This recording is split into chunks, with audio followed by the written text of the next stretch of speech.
சிறுபயிர் கஞ்சி எப்படி பண்ணலான்ட்டு பார்க்கலாம். 1/4 கப்பு சிறுபயிர், 3/4 கப்பு அரிசி, 1 டீஸ்பூன் வெந்தயம்.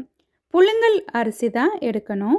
3யும் ஒன்றா போட்டு நல்லா இதை 2-3 தண்ணியில் கழுகிட்டு, நம்ம சாதமெல்லாம் பண்ணுற மாதிரி தான். நான் ஒரு பாத்திரத்தில் தண்ணி போட்டு இது கொஞ்சம் கொதித்த உடனே இதை போட்டு மூடி வச்சு அப்படி வேக வைக்கணும்.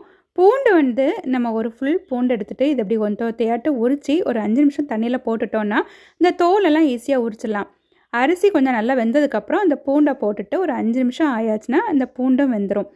அப்புறமா கொஞ்சம் உப்பும் போட்டுட்டு ஒரு கைப்பிடி நிறையா தேங்காயும் போட்டு நல்லா இதை மிக்ஸ் பண்ணிவிட்டு ஸ்டவ்வை ஆஃப் பண்ணிவிட்டு அப்படி மூடி வச்சுட்டா ஒரு 5 நிமிஷம் கழித்து எடுத்து சாப்பிட்லாம். சிறுபயிருக்கு பதிலாட்டு நம்ம தொளி உளுந்துருக்குல்ல, அந்த கருப்பு உளுந்து அது கூட போட்டு இதே மெத்தடில் செய்யலாம். அதை உளுந்தங்கஞ்சின்ட்டு சொல்லுவாங்க. அரிசிக்கு பதிலாட்டு கோதுமை ரவை இருக்குல்ல, அது போட்டு கூட செய்யலாம். அது டயட் இருக்கிறவங்கெல்லாம் அந்த மாதிரி போட்டு செய்யலாம். 3மே ரொம்ப டேஸ்டாட்டு இருக்கும். துவையல் வச்சு சாப்பிட்லாம். கன்னியாகுமரி டிஸ்ட்ரிக்டில் குட் ஃப்ரைடேக்கு மோஸ்ட்லி எல்லா வீடுகளையும் சிறுபயிர் கஞ்சி இல்லைனா இந்த உளுந்தங்கஞ்சி தான் செய்வாங்க. ட்ரை பண்ணி பாருங்கள். தேங்க்யூ.